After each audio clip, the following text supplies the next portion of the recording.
I'm going to the city and I'm gonna do a city show. And I know all my fans wanna learn how to make some dough. I've been cruising up and down for trades each and every night. And with my iPhone exciting, I know we're gonna get it just right. I'll get inside your mind, we'll have a real good time. We're gonna trade today, we gotta trade today. Go askSlim.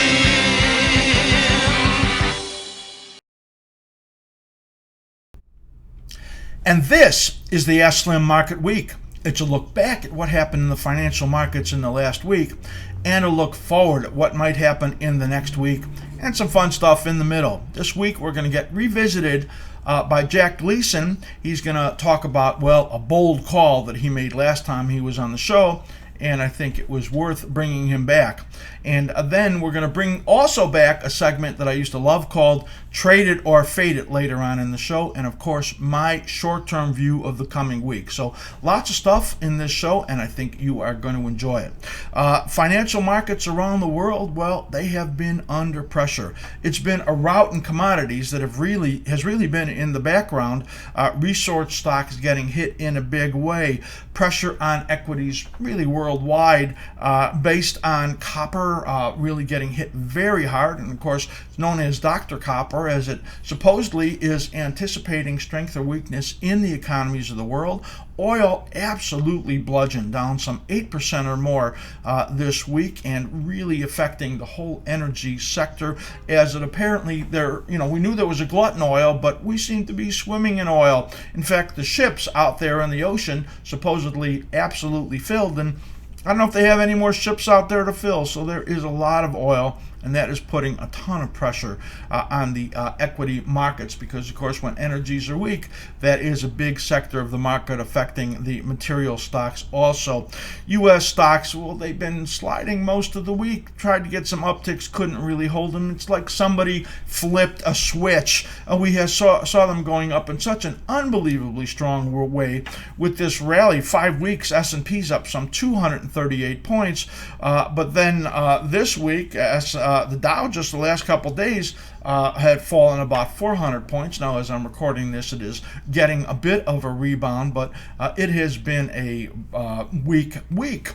And a lot of that has to do with Fed heads out there talking like crazy, as they apparently are prepping the markets for a rate hike in December. That is certainly despite the fact that we're getting some very weak numbers out of retail sales, and the producer prices have been really extraordinarily weak, and maybe interest rates should have never been this low, because, well, those master manipulators, they have nothing to do right now unless they take us to negative interest rates. And politically, well, they want to, raise rates so that they can say, because basically they lean to the left, right, that they have done what they needed to do, and now they are in the process of normalizing, and then nobody can put any real criticism on the left based on the fact that they had already done what they needed to do, and now rates coming up. So truth is, I don't think they're going to be able to go very far with their interest rate increases, and maybe we get one or two, and before you know it, they're going to be talking about how slow the economies are, how bad growth is in jobs. U6 somewhere up in the high 9s or 10%, and economic growth around the world really horrible. And on top of that, the Fed is in a quandary, because, well, they don't want the dollar to be super strong, do they? Because then our goods are so expensive to the rest of the world. Our multinationals end up having earnings pressure because of the strong dollar, but the dollar is incredibly strong. So what is the Fed going to do? They're going to keep rates low to keep the dollar weak, or get the dollar weak? They're going to go to negative interest rates? Well, we might see that before you know it next year. Can't really tell. Let's get to the markets, though, for the last week, and we're going to do that by looking at our chart, 60-minute chart, 24-hour chart that shows trading overnight and during the day, and all of the news behind it that might have moved the market. So take a look here at this chart of the ES, which is our 60-minute chart. And there you go. This is the E-mini S&P, as we said. And let's take a look at Monday. And you can see overnight on Monday, markets were pretty weak right there. And that is the overnight trading, and this is the trading during the day. So you could see it open weak and kept moving to the downside. Eurozone was basically lower. China was up that day. China exports, though, were weak again. And the OECD downgrades global growth. They cite concerns about slowing trade. A bond market continued to be weak at that point, and U.S. stocks moved lower on the OECD comments, and the department store started to really lead on the downside, which they got destroyed this week as Citigroup downgraded them. Tuesday comes, well, there wasn't a lot going on overnight. Then Europe seems to push them down a little bit late in the mornings. World markets little changed. The NASDAQ was weaker during the day as Credit Suisse cuts fiscal year 16 earnings per share on Apple, and Apple was under pressure. The IEA says lower oil prices mean shortages, and oil firmed by a little bit, but that did not last, and they're just trying to talk the price of oil up. Sun, boy, this has been a disaster. This is one of those companies that, of course, would do well if oil prices were higher, as that is in the solar energy category, and the solar group gets killed on that day based on Sun dropping 22% on earnings, and that's really was, on top of weak oil, you have bad earnings in there, and that's really pressured that group. Comes Wednesday, well, we get a big rally overnight. You see that pretty steady, but that doesn't hold, and U.S. market starts to move down. Eurozone, well, they were strong early on. Asia flat. China Singles Day was really what was in the focus, as BABA had record sales, online sales, just like 12, 13, 14 billion. It kept going up. Oil was lower again as the inventory numbers came out that it was rising again. And oil output still comes out strong despite the price. So much for the OECD, at least for now. Macy's revenues falls. It is a giant drop there, and they guide lower, and that starts to knock the retail sector down again, which just did not stop falling all the way through Friday. Comes on Thursday, well, tried to rally a little bit early overnight there, but then they sold off again, and the markets in the U.S. really got hit. Dow down like 250 or more, and it was a weak day, and there was lots in the news. Eurozone, well, they started to ease back, but there were strikes in Greece again, anti-austerity strikes. It's starting up again. U.S. stocks dropped early and continued to move down, and tons of Fed speak as they prepare for this rate hike that is coming. Bullard, well, he fears permanent interest rates. Yellen says this is the opportunity to assess effectiveness of post-crisis policy. She doesn't know. How do you like that? Now she's saying they're going to assess the effectiveness almost 8 years into ZERP, and this is a beautiful opportunity. Help us, please, somebody. Well, ES falls 20 points fast on that news. Oil very weak. Energy, material stocks, they weigh on the market again. Comes today on Friday, flat overnight, and then they start to ease down again. Eurozone down 1%, China down 1.5%. Resource stocks in Europe crushed as copper slammed 3.6% on the week. Again, oil down 8% on the week. Retail sales come out. They are a big miss. And how's this? PPI down 0.4. That's on top of October's down 0.5%. And the PPI for the last 12 months is minus 1.6%. Yeah, go ahead and blame oil, core, big deal, right? Well, it's not a big deal unless you really pay attention to the fact that commodities are getting crushed. Retail stocks, well, they lose big on the downside as they're warning after warning coming out. about these stocks, and just a bad picture there as far as retail sales go and pricing power and all of that. So that was a week that saw commodity prices and price PPI and retail sales and all of that be extraordinarily weak, and very likely to be setting up as we're looking for massive sales in the department stores. In the Christmas season. They're already talking about that, about how early they're going to open, about how soon the sales are going to start, and the consumer must be really tapped, huh? And all of this stuff the Fed is doing that's supposed to help everything and trickle down to Main Street, that doesn't work, and somebody got to stop them. I'm about to do another rant.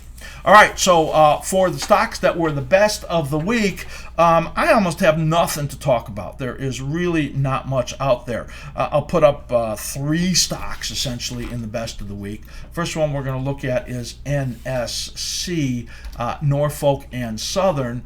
And this one is in the best of the week category because of potential takeover bid. As the stock gets a big pop, I'll put up the daily chart here, and you'll be able to see this. This is NSC, Norfolk and Southern, and here is the chart. And you can see on Monday was the big day. I want you to notice in here all of these white bars. Has that big up day over here, and then continually during the day buying coming in. That pushes up this index. That's the accumulation distribution. As it turns out that a lot of buying is coming in during the day. It was up 12% on Monday as Canadian Pacific has been exploring a bid in there. So that is a look at a 12% gainer for the week in Norfolk and Southern. Another big gainer for the week is Darden, DHI. Take a look here at its daily chart, and you'll see the pop in here, which came early in the week, 7% there for the week, and good earnings report pushed it on the upside. Now notice it gets up into this resistance zone. I like this stock. Cyclically, it looks okay to me. I think if there was a stock in the group that I think was buyable, it probably would be this one. My buy point would be right around this slim ribbon 13-day moving average. Let's call it around 30.50 or so if it gets a little pullback, and then for another move back up into that resistance zone. Also up on the week was Yelp, Y-E-L-P. This one is starting to get some talk out there about this potential low price and some suitors coming out there, and it's fallen. It's really a fallen angel. Note the inverted head and shoulders in here, and the breakout and the move up through the 89-day moving average. These 3 parallel lines give you the neckline and the upside projection, which is somewhere right up here around 29 on the stock. I would not be surprised to see it get to 29 or better based on this pattern that we're looking at. So NSC, DHI, Yelp, about the only decent movers that we're seeing this week.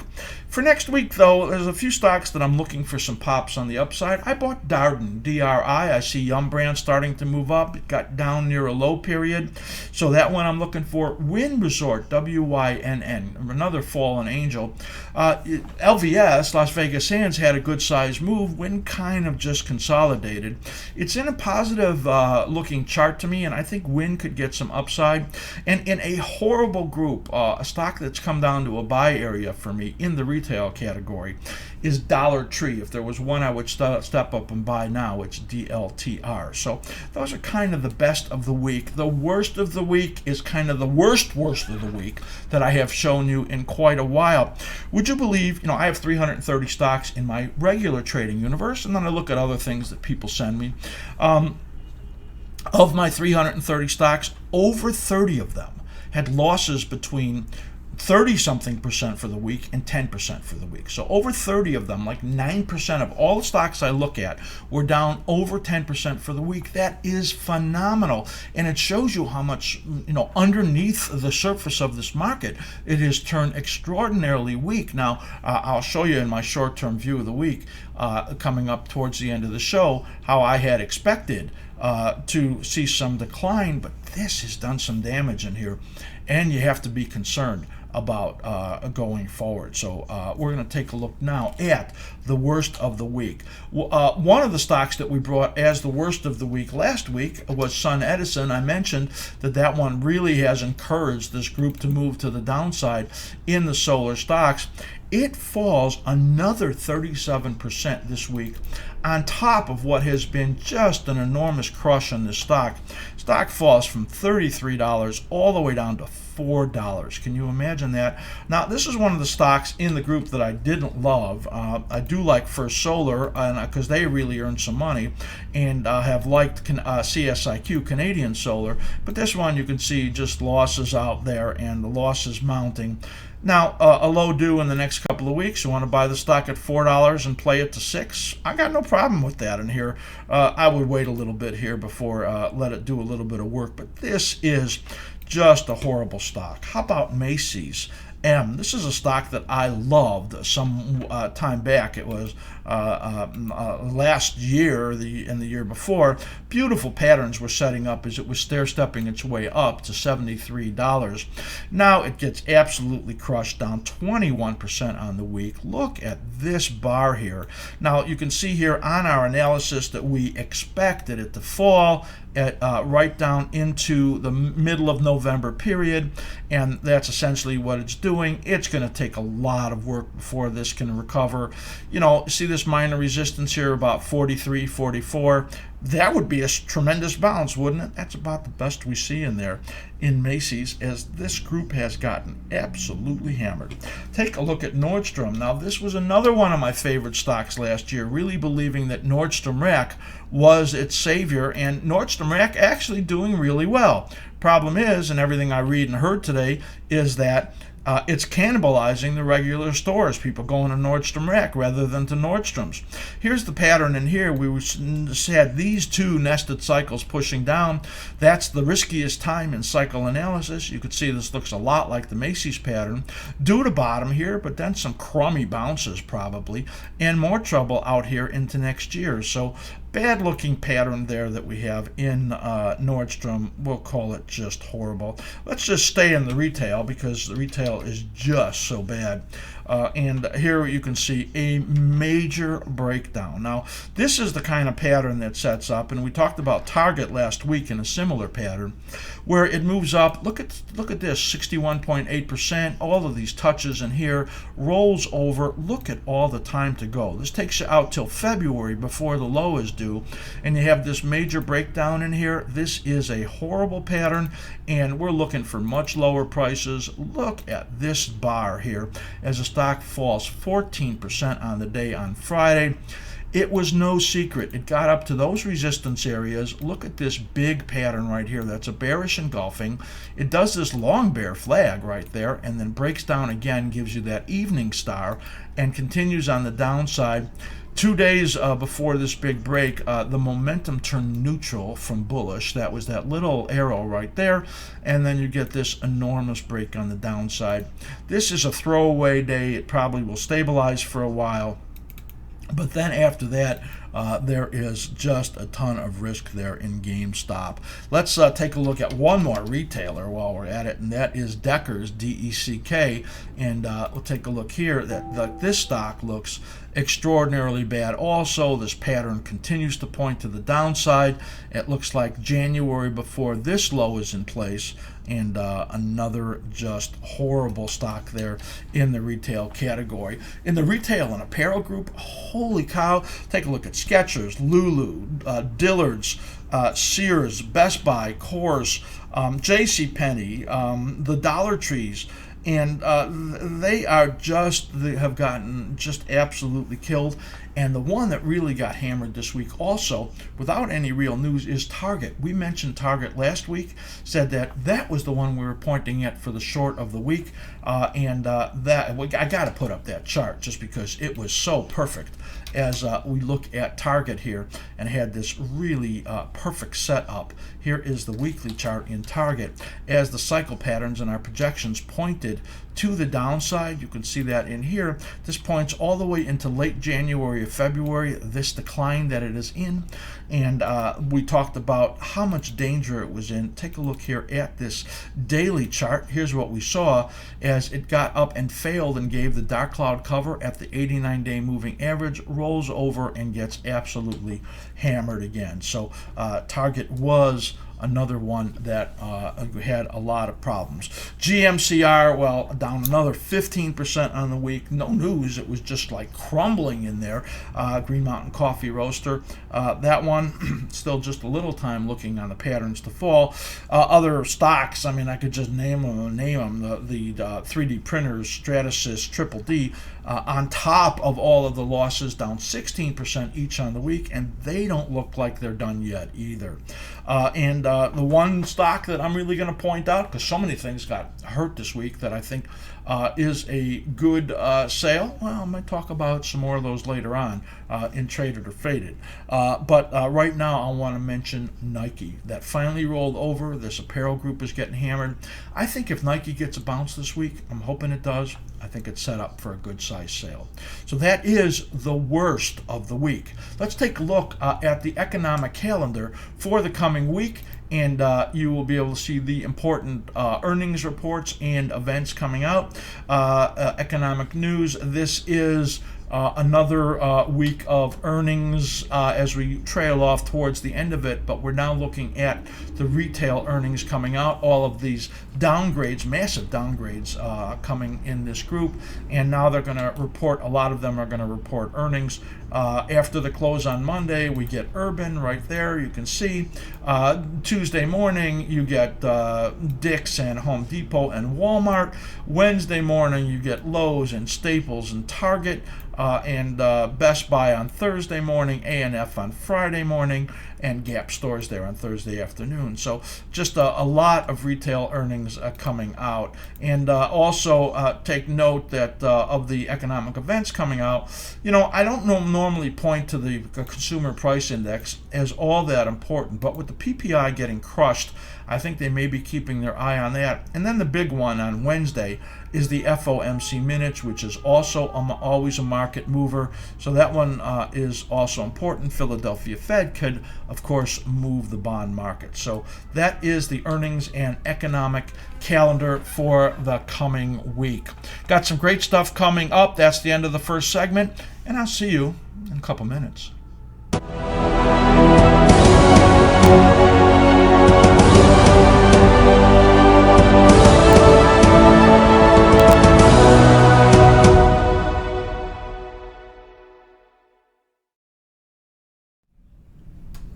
All right, this is Market Pros, and I have a return guest today, and that is Jack Gleason. It was just back in August when the market was coming apart, and Jack came on the show, and he made a bold call, and I challenged him. So far, he was right. This is Jack Gleason of MajorLeagueTrading.com. He's a futures and options trader and mentor. And Jack, welcome back to the show. Hey, Steve. Thanks for having me. All right, well, I'm glad you're here. So what was back when the market was coming apart? The S&Ps fell in a panic to about 1860, and at the time you made a bold call. You said that was it. You didn't think that the market would go any lower. You said if it did, that wouldn't be good. It actually did test, but it didn't really break those numbers, and you had a target of 2263 after that on the upside, and it's been going in that direction ever since. I completely disagreed with you on that call, and so far you are completely right and I am completely wrong. So I want to talk to you about where you are right now. Where do you think the markets are going? All right, thanks for that interview. Well, even a broken clock is right twice a day, so, don't give me too much credit on that call. But what I want to talk about, and if you don't mind, I'll actually share my screen here, and you guys can visually see where I got that 1860 level from and what Please I'm do. looking at. All right, so I'll set that up here.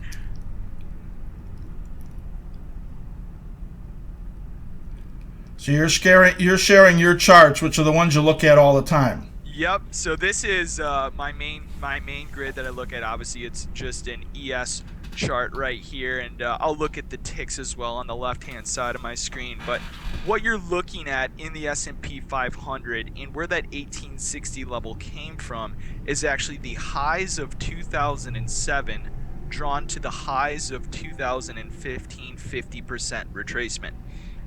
That gave us an 1860 quarter to be exact. That was right on the button. Right on the button. And I'm a firm believer that there's large institutional buy programs on certain Fibonacci sequences, and this was one of the levels I was actually looking for. If we go back into the October sell-off of 2014, one of the things I noticed and how I knew this level would have potential buyers is that even though that 50% retracement was front run here from the highs of 2007 to the highs of What does front run mean? Somebody's going to ask that. A front run is when a level does not trade exactly down into, so I have 1800s there and say we trade 1816. That is, to me, that is a front run when their orders are filled in front of the level you are looking for. I see. So it doesn't get quite to the level you were expecting. Exactly. Mm-hmm. And so that gave me an upside target of 21.15.5, and you could see that's where a lot of the selling pressure came from consistently. You can see by looking at these monthly candles, there's a lot of selling pressure on that negative 23. To take that same anchor, which is just taking that high and then drawing it to the new high, that gives us the 1860 quarter, which was, like you said, right on the button. And I expect that 2263, which is a negative 23% projection of the highs of 2007 drawn to the highs of 2015. And just like there was selling pressure at the 2115 half, I expect when it is reached that 2263 to be a very hard level to get through. When it is reached, man, are you ever confident? So that's your. So if you were just looking at the short term now, where are the levels right now that you think are the big issue?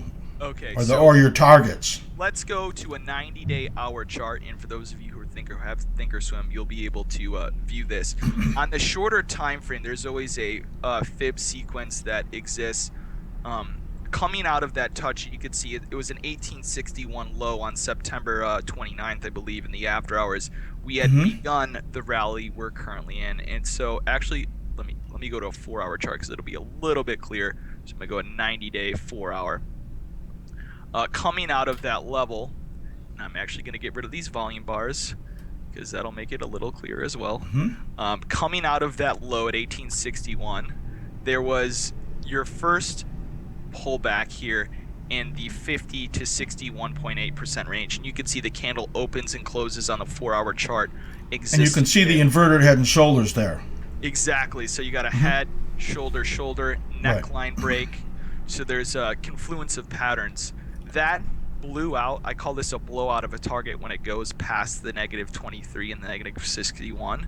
When a blowout happens in my sequence, I then take the high to high and look for a 38 to 50% pullback. So we'll go over that next. We pulled back 38%, traded into the negative 23% profit target, and then it's a same anchor, new high. We pulled back once again 38%. Okay, so this is what happened. Tell me what's going to happen. So what's going to happen, and I can go over that right here. I'm going to go back to the I was just going to follow the sequence into what we're currently at, but it is a similar sequence, which is the high before breakout to high. So if you actually draw the anchor for the fib is 2031 half, and if you draw that to this first high, we traded into a 50% retracement, came up on that FOMC news, same anchor, new high, traded to the tick, came up, completed our negative 61.8% profit targets at 2108. You can actually see that is the highs of the market. That same anchor, new high, is what we are sitting in right now okay? And what we just retested this morning, we're getting above the open here. This is what's currently going on. My hourly targets, give it about 2 weeks, 21, 28 half is the negative 23% profit target of the current sequence I believe we're in.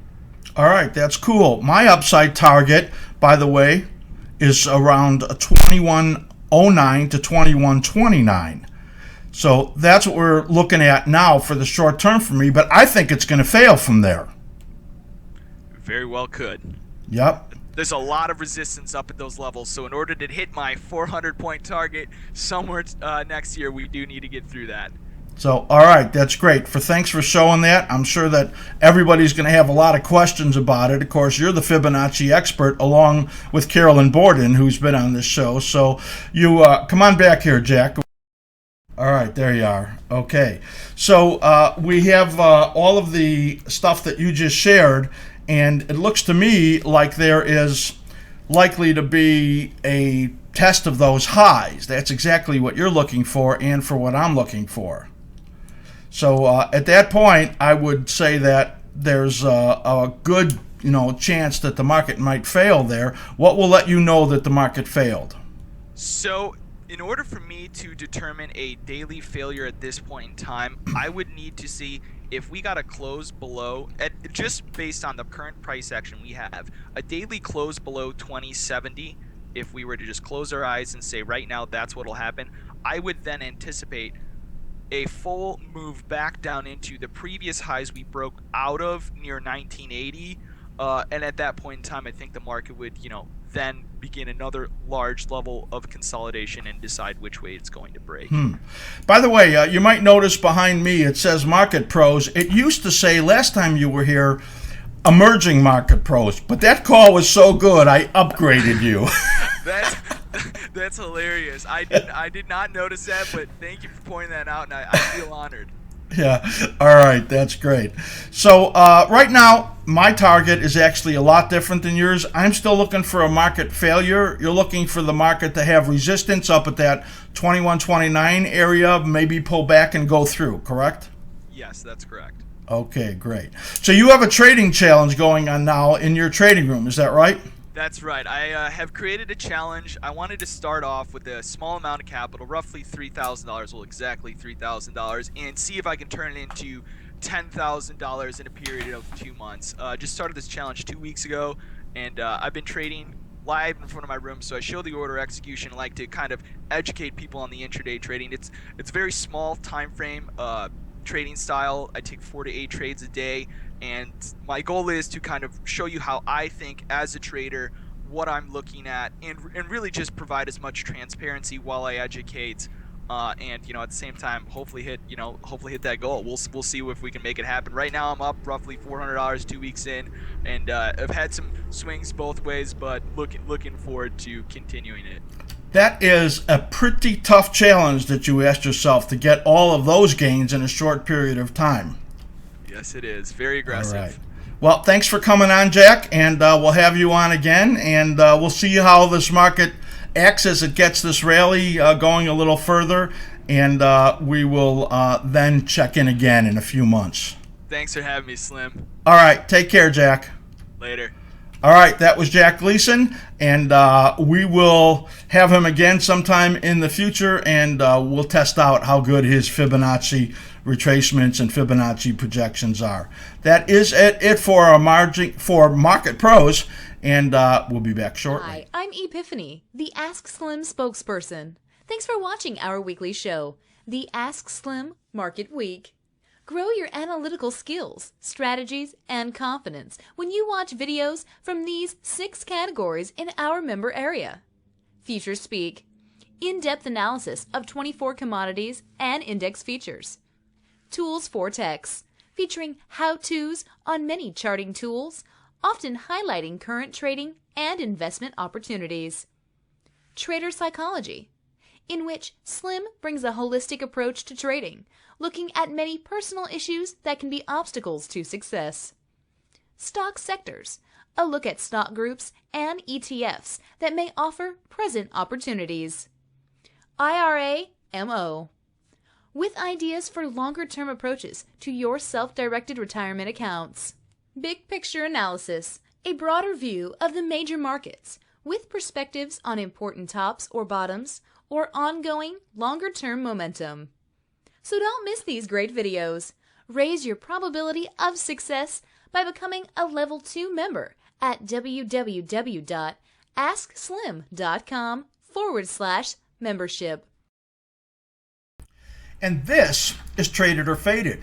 This has always been one of my favorite segments. What I did was send an email to my members and said to them, send me your favorite trades. Let me know what your analysis is, if you're bullish or bearish, what are you going to buy or sell, the symbol, and how you're going to do it. Buy or sell the future, buy or sell the stock, or are you going to do an option strategy? I'm going to look at it, I'll review it, and let you know whether I'm going to trade it or I'm going to fade it. So we're going to take a look here. We're going to jump right into this. Gary L. is the first person that sent me one, and he sent a BIIB. He wants to short. He's bearish in there. Said that IBB, which is the biotech index, that was negative. He thought that BIB was one of the most negative in that particular group. And he made a point that the long-term moving averages, 20-week and 100-week, both those are long, are still above, and that means it's bearish when the symbol is below, the chart is below those moving averages. That's the point he's making.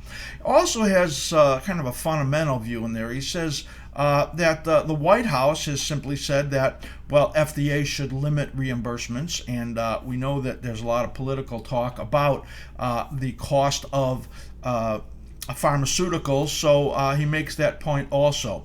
And his approach, well, he wants to buy some put options in there. Let's take a look at this. He wants to use a 30% stop loss on the put options. Let's take a look at his analysis. First thing we're going to look at is the chart of IBB. And I have, of course, all of my cycle analysis in here. And Gary, being a subscriber, has been privy to this analysis. I know he's using some of this also. Note the 34-week moving average, as it was support all the way up, and then it got under it and failed just above it. You could see that. And now this trend is still moving on the downside. Now, big support zone right in here. And based on, the analysis that he's talking about, probably has some more to go on the downside. Take a look now. We're going to switch this over to the BIIB symbol, and it's going to look pretty similar to this as most of the biotechs in this group have a similar look to them. And here is the BIIB chart, and there you could see almost identical. And what we do is often keep the ETF on here also, so there would normally be two different cycle brackets on the bottom, but in this case they are perfectly overlapped with each other, and this is calling for another decline right in here. So very, very interesting point that you make. Now what you're saying is that what you want to do is to buy the 320 puts in there. Now 320 puts in BIIB, those are extraordinarily thin. You said December BIIB puts. I'm going to load those up in here so that you can see what they look like. December 320 is the ones you were looking at. Here is the option montage in there, and you can see definitely this is a really thin stock as far as the option goes. You're talking about this one right in here, and that is only 2 lot open interest in there, and so that's a pretty tough one to buy. You could see it's got a 31 to 33.70 bid asked in there, so pretty tough to trade. There are better choices as far as entry in here, and you could see some open interest in here. The 295s, 300s may be better choices with open interest. Just a little bit more in there. Very, very thin stock to trade. You also made a point that you wanted to use a 30% stop loss in there. That might be awfully tight based on the fact that it's so thin. You've got big slippage getting in and out of the trade. So I actually think that based on your analysis, I really like the trade, but but I think you really have to improve the entry. First of all, I believe the stock market's going to get a bit of a bounce coming up in here. That might help you improve the entry.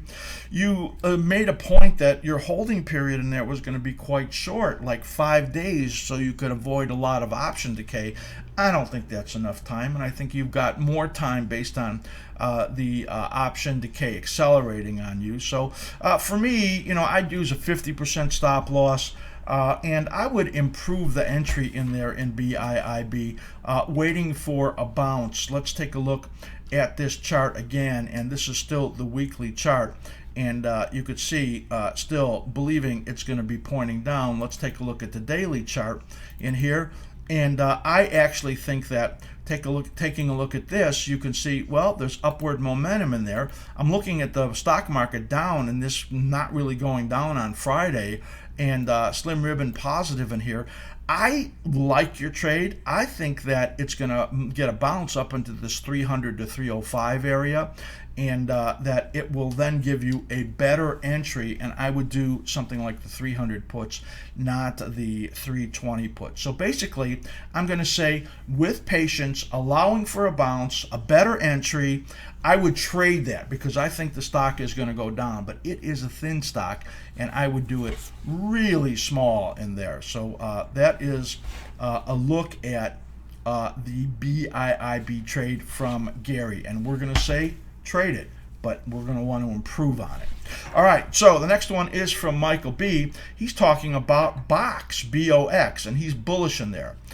Make some points. Let's put up the BIIB. Now, this is not one in my normal universe of stocks, but still worthy of a look because you did some nice analysis in there. So let's take a look here at the daily chart in BOX, BIIB. We'll start actually with the weekly chart. And there is no cycle analysis in here because, well, I don't normally trade this stock, and it's really a new stock, and there's not enough data in there. So there's the weekly chart in there. So you make a few interesting points in here, and I actually want to go over them. First thing we're going to do is switch over to the daily chart because that's really where a lot of the analysis is based on what you're saying. Take a look here, and here's the points you were making. You're saying that the stock is making higher bottoms. As a matter of fact, that is true. There is a bottom here, here's a bottom here, but it's starting to test it in here, so I'm a little bit concerned about that. You said that the MCI, which is the market condition indicator, is above the swing zone. Now, the MCI is my proprietary indicator, which my level 4 members get, the ones that subscribe to my charts. I'm going to move this in place here, and you will see my MCI. That is on the bottom for BOX. And you will see and hear that you make a point that it's above the swing zone. It actually is not. You see, this here is the 25. This is the minus 25. The key is, can it get through it? And it has not done that yet. So I'm going to disagree with you on that point that you're making about the swing zone. You say that the TTM squeeze is about to fire on the daily. Man, this is somebody that really looks at a lot of the really good indicators. Let's take a look here at the TTM squeeze, and you'll see that this actually is happening. Now, you're making a point that it's firing, and what that means is not necessarily bullish, but what it means is that the volatility has come down and that it's likely to have a big move, but it doesn't say what direction that is.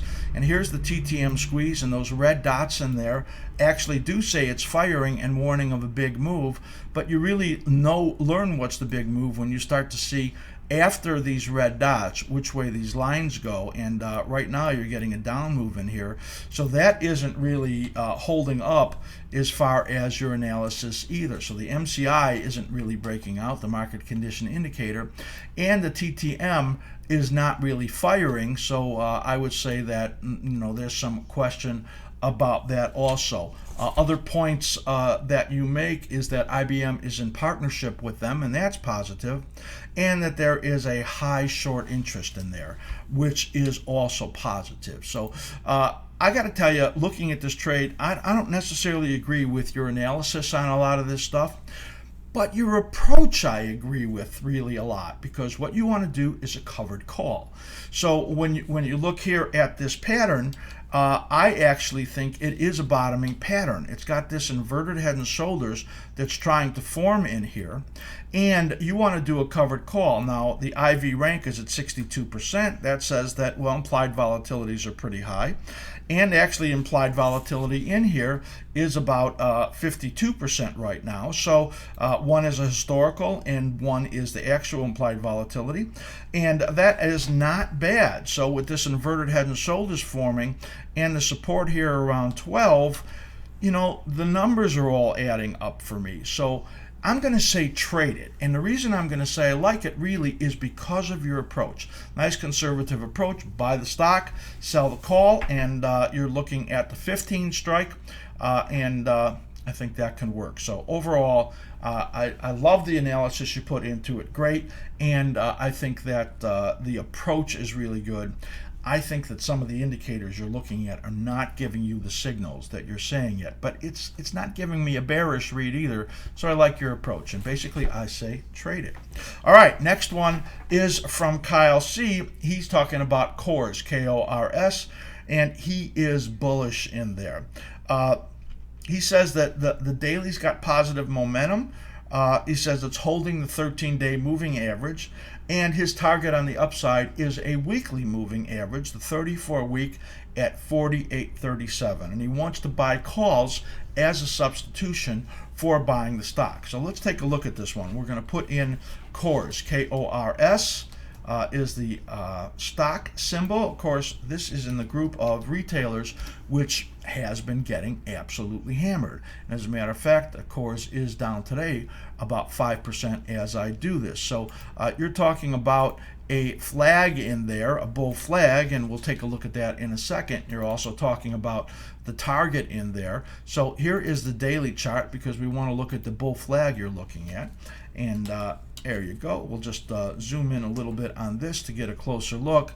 And what you're looking at is the big upside move right here as the flag pole on high volume. That was on earnings.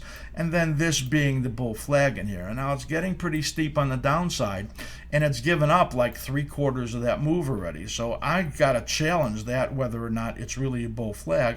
It also has not gotten, you know, above this area here.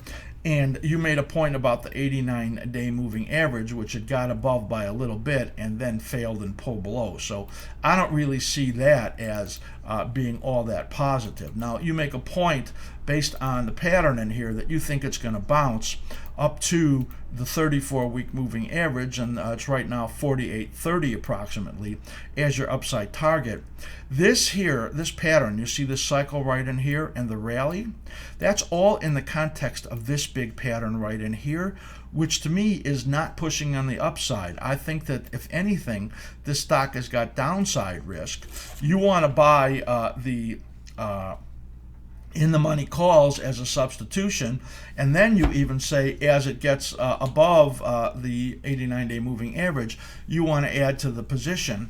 I got to tell you, I don't like I don't agree with your analysis at all. I think that the cycle patterns are still negative. I think the group is negative. Retail sales, I mean, yeah, we could get some better numbers because everybody's looking for some horrible numbers, but I think a bounce in there is a sale, and I got to tell you, I think it's a fade. And absolutely, if you're buying calls and adding to this one on the way up, I really think that's a fade. So disagreeing with this one, Kyle, but thanks for sending it. Great stuff that everybody's sending me these really super analysis. And you know what? I don't have to be right either. Maybe they are. But just a good opportunity to share and for all of us to learn. And that's what this is about. Nathan W. says, TripAdvisor, T-R-I-P, he is bearish. He says it climbed back to the downside gap, which left an island reversal, and that the strong dollar is likely to put pressure on travel, leisure, and those related stocks. I don't know if I exactly agree with your analysis on the strong dollar. Remember, the strong dollar here in the U.S. makes everything else cheaper to people in the U.S. So if you're talking about people using TRIP in other countries to come to the United States, that is a negative. But if you're talking about most of the people that use TRIP are in the U.S., then everything is cheaper based on the strong dollar. So I'm disagreeing with that aspect of your analysis. But besides that, I think you are right on, and I'm going to show you why. TRIP does have this big island reversal. My members have seen that on my charts. And actually, this was sent to me yesterday, so I wished it didn't have the day that it's having right now, because we would be able to see that this stock is in some trouble and have a little better opportunity to make a trade, because the stock is moving down today. Here is TripAdvisor, and you will see this very big island top that formed in here on the gap. And what we had was a bear flag that formed in there. So we had the gap on the upside here, the gap on the downside in here, and that's typical where you get rising volume on both sides like you had there. Now you have this bear flag that formed and it's breaking down. I think the stock has got lots of downside in there, probably into the low 60s potential, and so I'm in total agreement with you on this trade, even though I don't agree on the effect of the dollar, and I'm a trade it absolutely. I think this stock is going lower. TripAdvisor. The last one that we have is from Liz F. She's talking about Boeing, and she says she is bullish. She says airlines, they're going to benefit from the low oil. Airlines have more money, and that Boeing is in a strong uptrend, and she wants to buy the stock in here. So what I believe to be the case in this stock is that it's actually a little different picture, and that is, well, the consumer seems to be really hurting. So you got to weigh the difference between lower oil prices and consumers that are hurting. Maybe they're not going to travel so much in here, even though the strong dollar, of course, benefits people in the U.S. traveling to foreign countries. And the Boeing pattern, just to me, isn't great. And I think that if it moves back to the upside a little bit, if anything, it is going to set up a sell signal. So let's take a look here at the daily chart and the weekly chart. First, we'll start with the weekly, and you will see that it had gotten up into a resistance zone. This is the Boeing weekly chart, and on the bottom, of course, our cycle brackets, and our we were looking for the rally as it came, and you can see there were actually two cycles pushing up right in here. Notice this one pushing on the downside. That one has a few weeks to go in on the downside here. Then I think if it rallies, it's going to fail and then roll over again. That's my analysis. And here you could see the big evening star that formed this week. Take a look at the daily chart, and you're going to see that it has this failure in this big resistance area. Made a point about this bearish harami. Let's just move that where you could see it a little bit closer right in here. The bearish harami was a warning that the stock was topping in this weekly resistance zone. That's this right in here. It's just moved sideways, moved down into the resistance zone. Remember, I said a few more weeks on the downside in here, probably get into the support zone down in this area. We're going to call it 137 or so on the downside. So you want to buy the stock plainly, and the truth is that I want to sell it to you, Liz, because I'm going to fade that. I think the stock is going lower in Boeing, and upticks in there, I'm going to take advantage and do some selling. That is Trade It or Fade It for today. We're going to try to do this once a month or so, so I hope you like it. Send your comments, and good stuff. Thanks everybody who participated in this, and stay tuned because we're going to have our short-term view.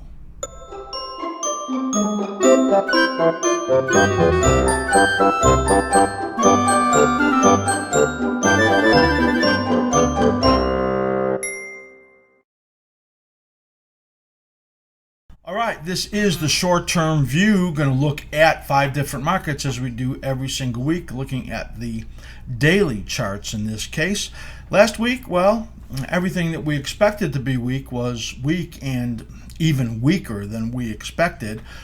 Most markets moved to the downside except for the bond market, which had a mild upside week. That was in line with what we were looking at. So we're going to look here at these 5 markets. Last week we're going to get about a 60 to 65% right, and we'll take a look at which part of that was right, which part of that was wrong, and what we see coming for the next week. We're going to start out, as we always do, with the light crude market, and here is the daily chart in light crude.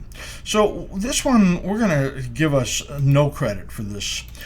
Reason is, well, we were bearish in here and thought that the market was going down, but we expected a bounce, just as this little rally in here would almost always bring some kind of a bounce and then move to the downside. This downside was much stronger than expected.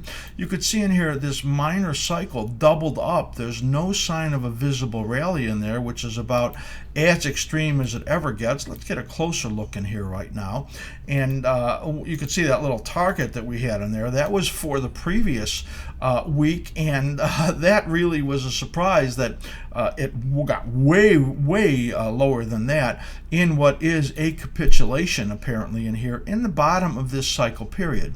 Notice this 14-day period that doubles up the normal length that we get in here, which is like 8 or 9. So this has probably a little more downside in here, and then we're going to look for it, in the next couple of days to start to curl up. We're going to look for a test of this resistance area right up near the 42-42.20 number sometime mid-late week, moving up to there. It might take till next week. And then after that, just more problems in here and more failures, as this minor cycle up here is going to be fighting a big down pattern that exists in the longer term. And so rallies will likely not get very far. And you could see we're only giving it to 42-42.20. If there was some extreme situation, 43.35, where this minor resistance level is up there, is just the extreme. But we do not expect that. Really, in the 42 or the low 42s is about the only level that we expect a bounce to come in here. So that is light crude, and we get no credit for that last week, even though we were bearish, but the bounce didn't come, and we thought it would be a small up week, and far from that. So we're just going to call that one wrong. The next one is gold that we're going to look at, /GC.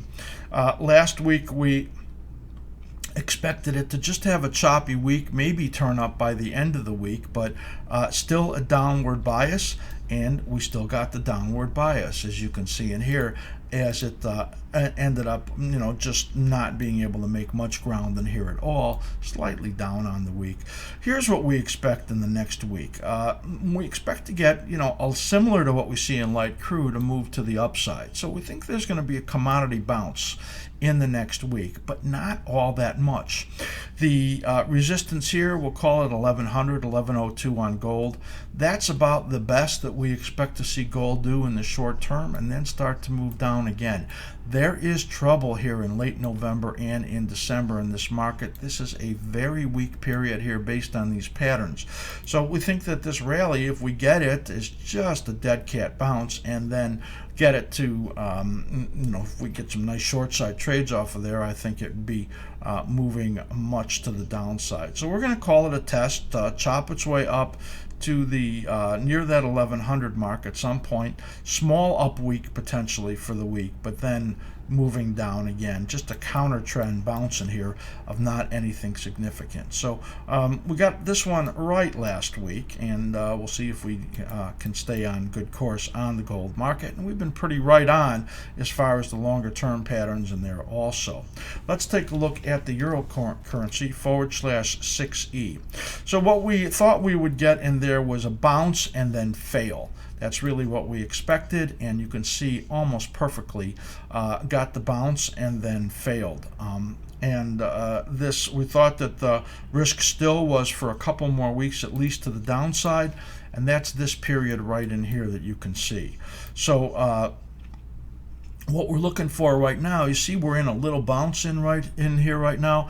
We could probably continue this bounce. I don't expect it to get very far.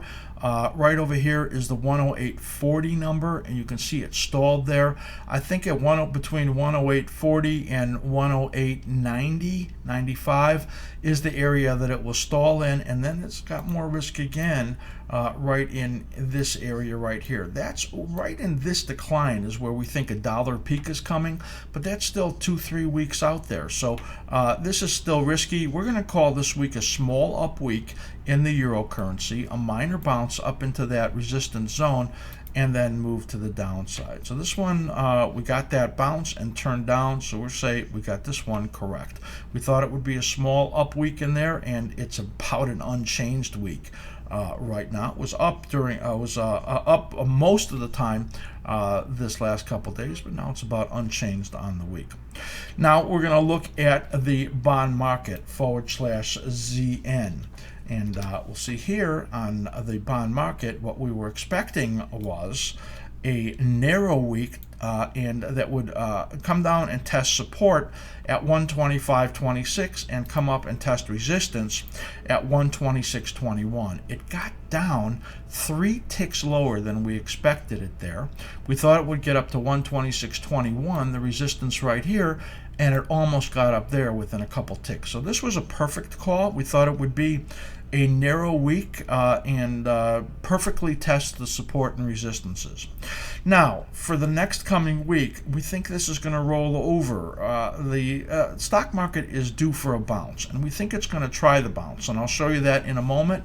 But overall, it looks to me like this stock market bounce will get some kind of a correction in here, but not maybe give up a whole lot of ground. We're going to call this rolling over a down week, but not a lot of a down week, just a modest down week. And I don't think it'll do, if it tries to get another couple up days, I don't think it'll do much better than the resistance at 126.21 and then begin to roll over, I think, as the stock market tries to bounce. But overall, this is not a great pattern in here yet, so we're not looking for anything potentially significant on the upside, even if the stock market continues. I think that this area here around 127.04 is going to be extremely hard for it, even if the stock market does continue to move on the downside. So now let's talk about the stock market. The stock market, we were expecting that would have a decline to the support area around on the S&P 500, 2066. It did that and continued to move through it. And actually, it's given up a lot more ground and is giving dangerous signals. Now, our big picture analysis that we had done some weeks ago, we talked about the fact that there in history are times when you get these major bounces and near highs, and then it rolls over and you go into another severe decline. We saw a similar reaction to that in 2000 and 2007. But neither of those got up quite as near the highs as what we saw this one happen. But we've now gotten into this period of much weaker market in the stock market than I anticipated to happen this week. And there's a message in there. So let's take a look at these short-term patterns in the S&P 500.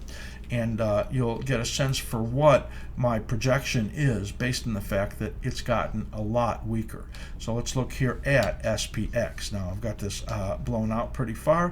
What I'm going to do is I'm going to take this out to a 2-year daily, and then I'm going to bring it way in so we get all the proper cycle alignments, and there you go. So the S&P 500, let's walk through these important numbers. It had a 16-week cycle, 16-day cycle here, here, and here. So we're looking at the a lengthening out versus what we had like 13, 14-day cycles in the past. Now, what has happened is that you got the big rally up into this area right here, which is a confluence of fib resistances, and then it sold off. We were looking for it to get down to 2066 on the downside, and it broke through all the supports. Now, notice here the 89-day moving average and the intermediate support. They're very close to each other, and right down near to where we got this week. Let's look even closer in here, and you'll see these important numbers where the 89-day moving average right here is at around 2029. Now it's trading at 2031 as we do this segment. This beginning of the support zone is at around 2023. I did not think it was going to get there. Now, the fact that it got this low and so close to this point, which was the important cyclical bottom there, this cycle right here, that is, and going out to 17 days, that is a bad pattern. Now, if you think about what oil did, oil just doubled up on its cycle, and continue to move on the downside. I have fear of that possibility in here because this market is looking so bad. If it were to do a normal pattern, and we're going to call this the potential for a normal pattern, you would get a rally in here. It would get up to the minor resistance zone right there and then roll over. Because we believe that patterns will be normal, we're going to call for that, which is a rally up to the 2060 to 2066 area and then roll over and be in a lot of trouble. There's something about the depth of this decline that says this market has got a lot of problems. If it would have held at the point where we expected at 2066, which would have been right over here, we would have expected a rally this up here to test these resistances and then roll over again. That's what we originally had in there. But because of the depth of this decline, it calls for less of an upside tick and then move to the downside. If we get another day or two on the downside into this support zone, that is going to be a horrible picture, and it's going to say don't expect much rally, and that most rallies will probably come intraday and then begin to fail. We're going to call this week a week that gets us a bounce that fails. Now, another thing to notice in here is that the positive momentum that was created right over here on the slim ribbon has now been neutralized today, and that's going to turn negative pretty fast in here. So we're watching that also. We're going to look for this upside move in here of a minor amount and then fail, and then start to move to the downside again. We'll look for 2060 to 2066, but if we get into this support zone, those numbers are going to get lower, and the prospects for a market bounce of any significance is going to be reduced.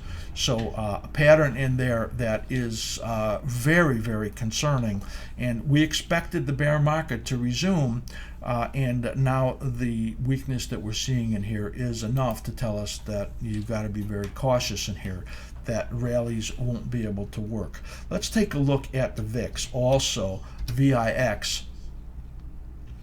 And this pattern in here, it's got like a shorter cycle that I'm going to show you. Those of you that are following my cycle analysis know that when a cycle shortens and then starts to move up, it's a bullish sign. So bullish, of course, for the VIX is what we're talking about right now. So what we have in here is this upside turn right in here that was a little bit early. Now we're talking about a market bounce, right? Stock market bounce. Well, there's a period in here for VIX to correct and pull down. But based on the longer patterns, we were due for a big upside move in the VIX. I think that's coming over here, and that is really signaling the fact that the stock market weakness that we're seeing in here is reflective in implied volatilities. And I think if we get this next week of a stock market minor bounce and the VIX pulling back some, but not that much of a bounce in stocks, not that much of a decline in implied volatilities, we're going to be being told the message that the market's getting sold up for a big move on the downside. So set up for a big move on the downside. That's really what it's looking like to me. We'll see how that all sets up, and we're going to call stock market a failing bounce in the next week. That is it for the short-term view, and that is it for Market Week this week. Hope you have liked it. Hope you enjoyed seeing Jack Gleason, and trade it or fade it. Make sure that you send comments, slim@askSlim.com, and I'm going to see you next week, and I'm always wishing you great trading. Well, I'm going to the city and I'm going to do a city show.